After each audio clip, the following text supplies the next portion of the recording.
Good afternoon, everyone. My name is Dr. Urvish Patel, and I'm from Department of Public Health and Neurology, Icahn School of Medicine, Mount Sinai, New York. I and my team really appreciate this opportunity given to us from American Academy of Neurology Annual Meeting 2022 to present our project on efficacy of PFO closure in addition to medical management in the reduction of recurrent cryptogenic stroke and umbrella meta-analysis. We do not have anything to disclose. The stroke is the second leading cause of death worldwide, and 11.8% death occurs because of stroke. And if I talk about specifically United States, then we are having 800,000 per year events or incidents of the stroke, and ischemic stroke among all strokes as the fifth leading cause of the death.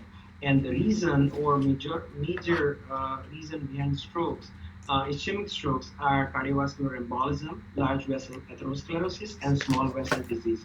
Cryptogenic stroke is a diagnosis of exclusion when no well-defined etiology for stroke is identified, which consists of approximately 10 to 40% of cerebrovascular events. According to TOAST classification, majority of cryptogenic stroke defined or identified as the infarction that is not attributed to definite cardioembolism or atherosclerosis or small vessel disease, despite of a comprehensive assessment from vascular, cardiac, and serological assessment. PFO is the prevalence of PFO is approximately 25 to 30% in the general population, and this prevalence has seen 66% or increased, or I can say double, in cryptogenic stroke. Several meta-analysis comparing the PFO closure with medical management and medical management alone in the prevention of cryptogenic stroke had been identified, and among them it's a high inter-study variability. So when we are discussing about cryptogenic stroke, then risk of recurrent stroke is extremely high, and that's why secondary prevention is very crucial. The common therapies for PFO are percutaneous device closure and management therapy, either antiplatelet and or anticoagulant therapy. Now, that's a long-standing discussion on the ideal strategy to manage PFO patients after cryptogenic stroke, comparing transcatheter PFO closure and medical management showed conflicting results. So it's very difficult to determine the ideal candidate for either antiplatelet or dual antiplatelet therapy versus double therapy, PFO closure plus medical therapy. The ROPE study, the risk of paradoxic embolism ROPE study, describe that among the all ages, patient with the all ages, especially the grade between 0 to 10, if the score is on a higher side, there is a greater possibility or probability that patient will be having a recurrence stroke.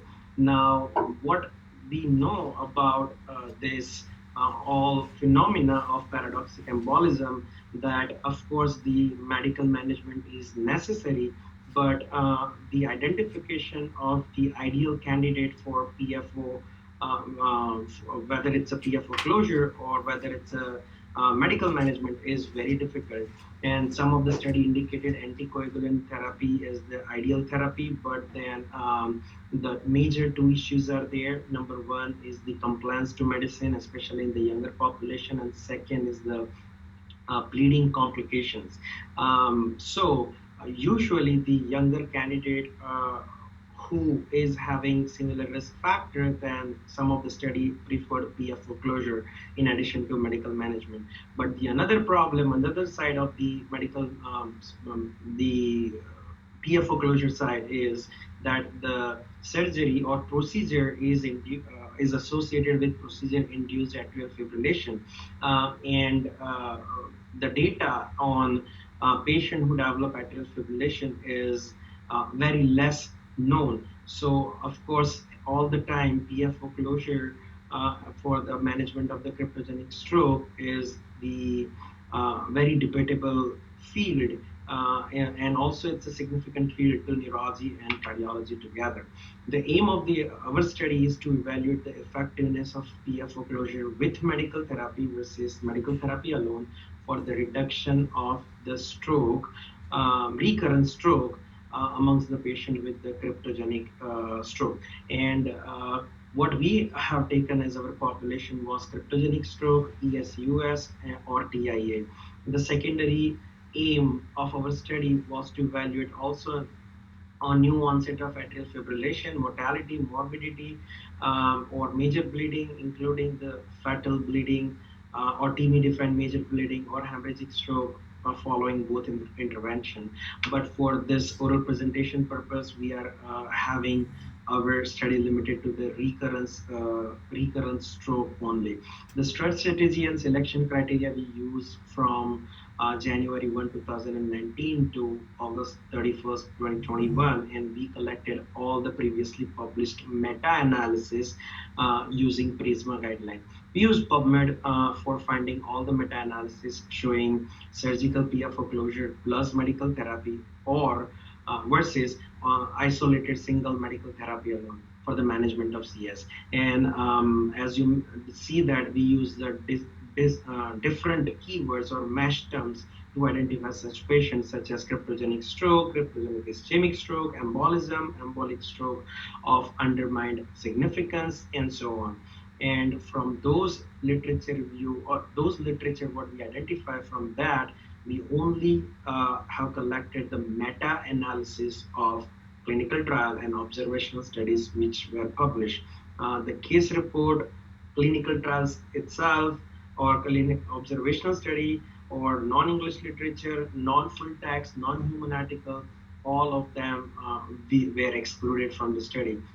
So what we have done here is the selection of only the meta-analysis, and we perform umbrella meta-analysis or meta of meta-analysis to reduce the heterogeneity or inter-study variability as low as possible. We identified our population using all such article or using all such meta-analysis, and we verified with all full text evaluation. We extracted the data on study design, including the year, name, and country, study setting, population, demographics, detail of cryptogenic stroke, intervention and control groups, and outcome. And we also evaluated the risk of bias because uh, here the previously published meta-analysis, they are having high inter-study variability, and that's why we have two independent authors extracted this data independently, and whatever confusion or difference was there, that was resolved with the discussion with the third author. Here is the Prisma flow diagram which we use in order to identify our records. We'll discuss in depth, but we identified from approximately 1591 literature, eight meta-analysis which were used for umbrella meta-analysis. The statistical analysis we performed using Review Manager 5.4, and data on interventions and outcome with the relative risk were extracted. Because it's an umbrella meta-analysis, so we converted the relative risk identified through meta-analysis into log relative risk. So it's a genetic inverse variance technique to pull the relative risk and convert into log RR with their 95% of significant confidence interval. And we reverse that log RR into the final relative risk using random effect models, regardless to heterogeneity, to estimate the combination of effect. P-value was considered 0.05 as significant, and we had obtained the forest plot for individual outcomes.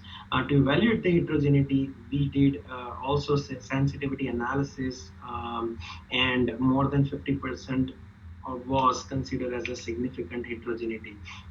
We screened approximately 54,000 article on cryptogenic stroke and 65,000 article on surgical PFO closure respectively.